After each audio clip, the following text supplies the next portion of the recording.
Hello everybody. Ooh, I'm gonna bump myself into the frame. There we go. Frankie here from Vibrant Center for Voice and Movement. And this is the video that I intended to post yesterday.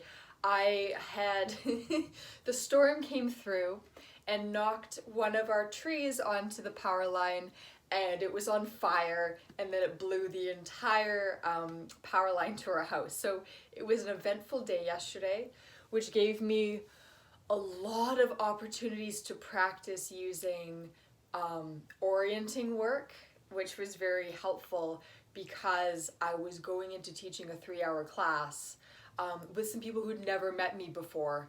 And here I was with the Wi-Fi constantly going out, and then we had a backup battery, and then the backup battery died. And so the first hour was an incredibly eventful hour. Luckily everything settled, nobody ran away screaming. And so I am so grateful when things do work, and also appreciative of the moments that remind me to practice what I preach, to remind me that there's chaos in the world, there are things out of my control, and that's okay. The last two videos, one was about a warm-up, if you needed a nice warm-up for using your voice in protest, if you needed a warm-up just to get your breath, body, and voice sort of feeling connected and ready. That was that first video this week. The next video was then a cool down. And one thing I really wanted to focus on is taking care of the voice, because it is so easy for the voice to get strained. Now, anyone who just dozed off, stick with me. I promise. This is one of my passionate cornerstones of my work, is that voice is not separate to acting. It's not separate to emotion.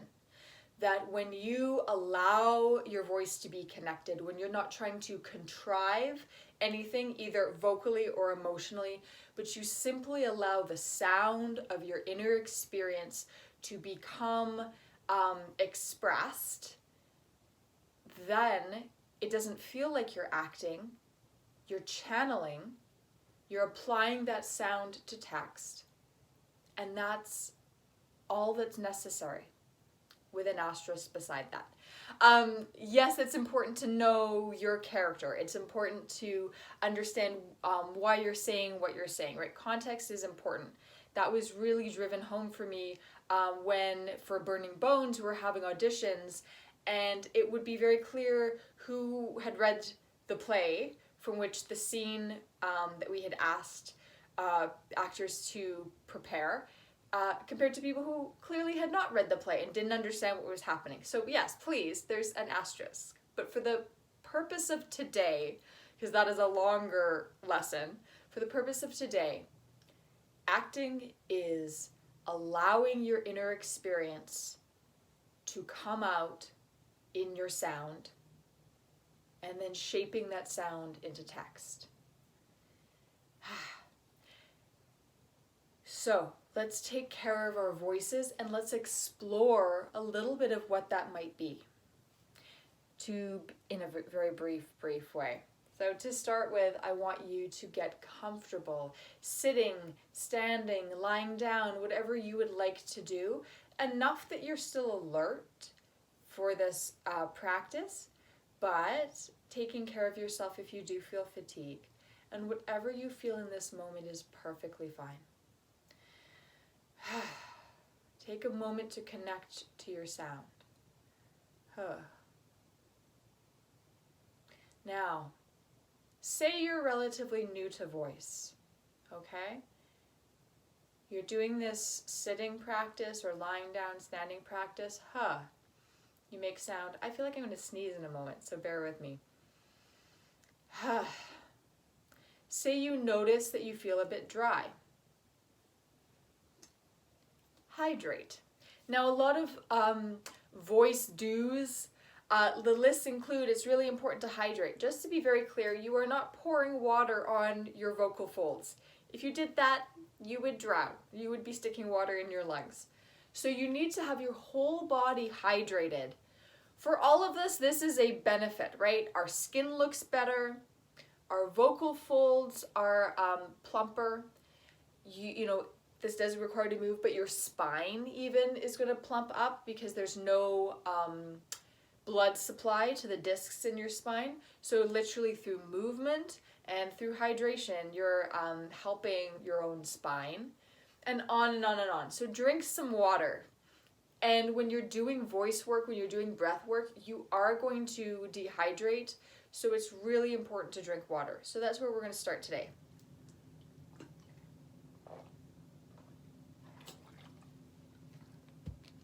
I had a long bike ride, so I'm feeling a little dehydrated. Okay, go back to your sound.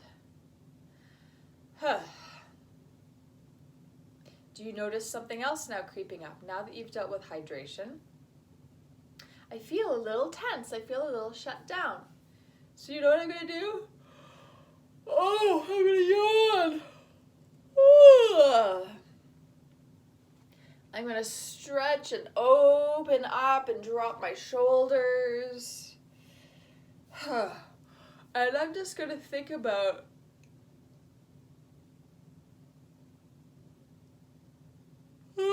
the fact that there was something in the back of my throat that felt closed, and I needed to find a yawn that really gave me that satisfying opening.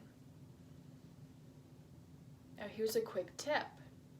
Think about that soft palate. That soft palate is what you can feel when you inhale on a K. Do you feel that it kind of sticks and releases? Yeah. Oh, and it might make you want to yawn.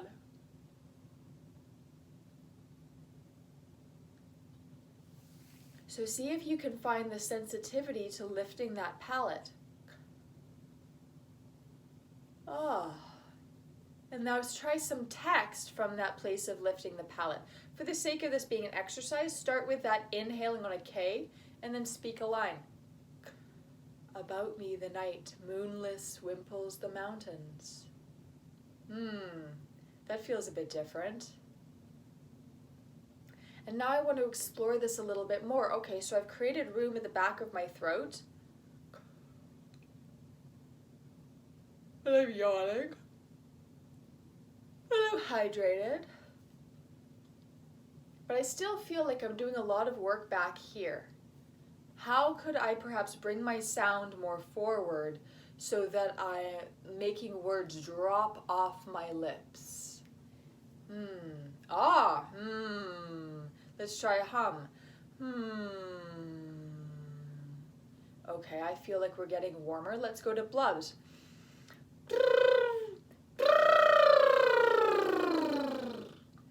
For those of you, blubs feels weird, or lip trills.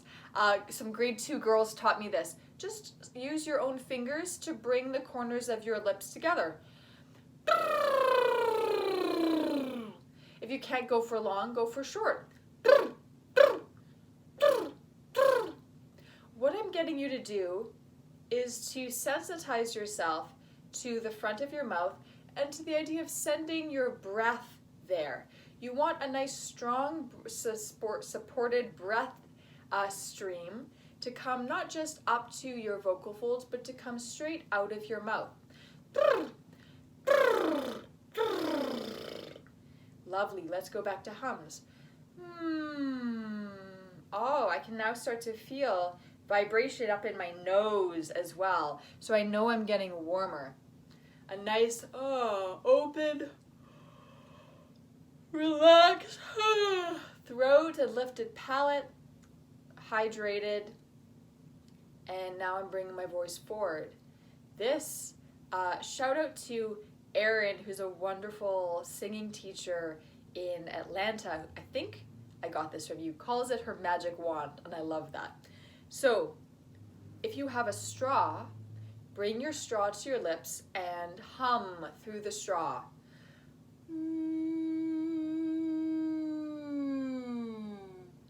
Make sure that you're humming through the straw, so just bring your finger on the end of that straw from time to time to see if it stops your breath.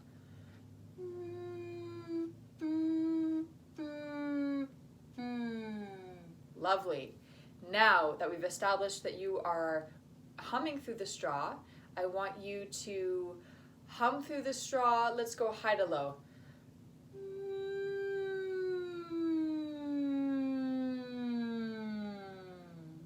Lovely. Low to high.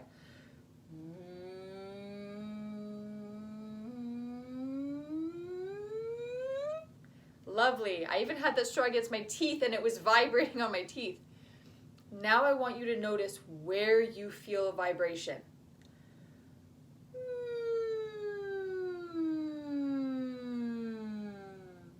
Do you feel vibration here?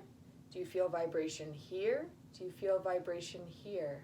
This time, can you think of sending your vibration right to your lips?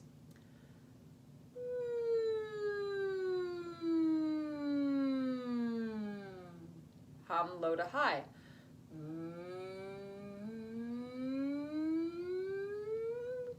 Nice. And then roller coaster.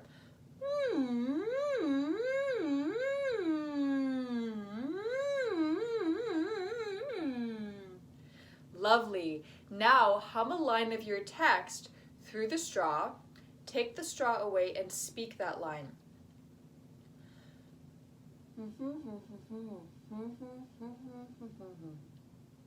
About me the night, moonless, wimples the mountains.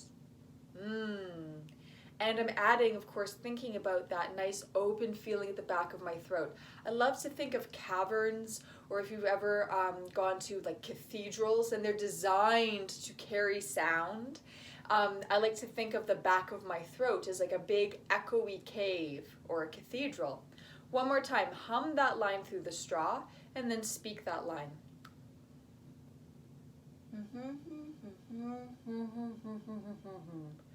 About me the night moonless wimples the mountains.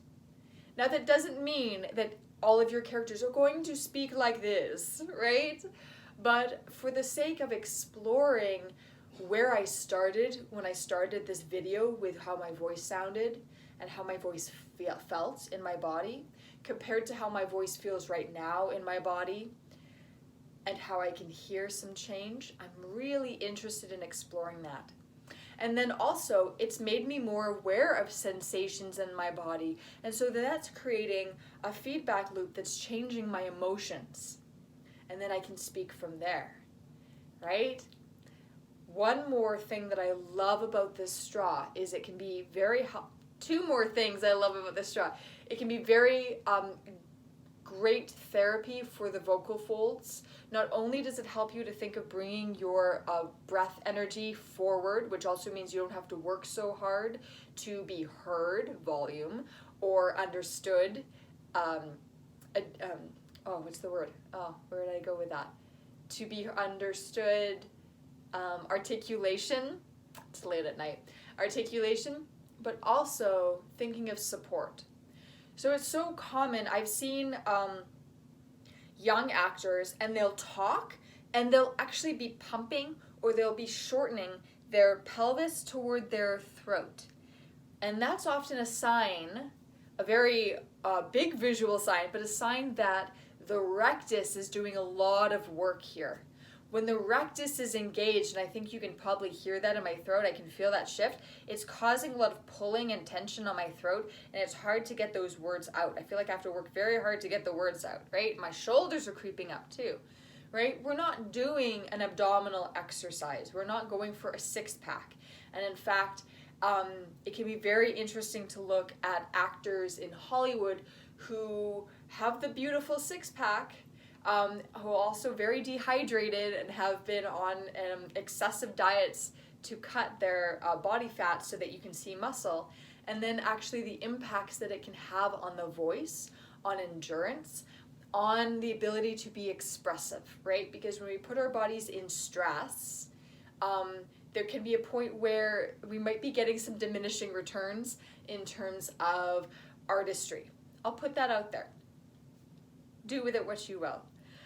But my point is, instead of using the rectus, it may be possible to use another abdominal muscle to support your voice. For those of you who do Pilates, this will be very familiar, thinking belly button to spine.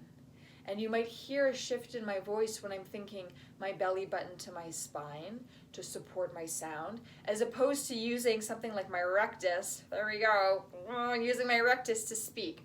I'm exaggerating a little here, but in terms of how I used to talk, it's probably not that far off, to be honest.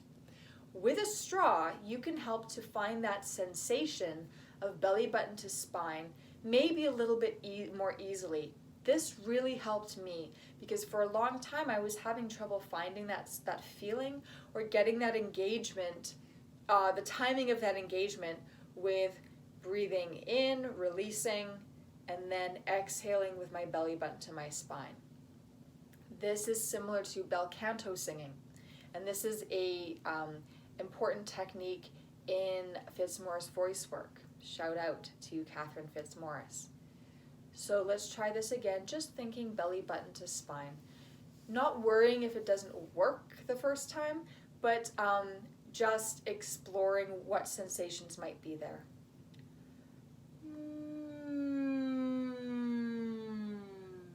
Try speaking your line of text.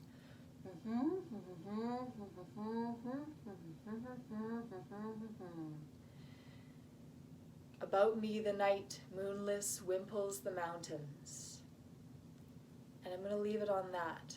If you make this part of a regular practice, hydrating, yawning, opening that back of the throat and playing with the idea of what a raised palate might do with your voice, and then bringing your vibration forward on your lips while finding some support lower in your body for your voice,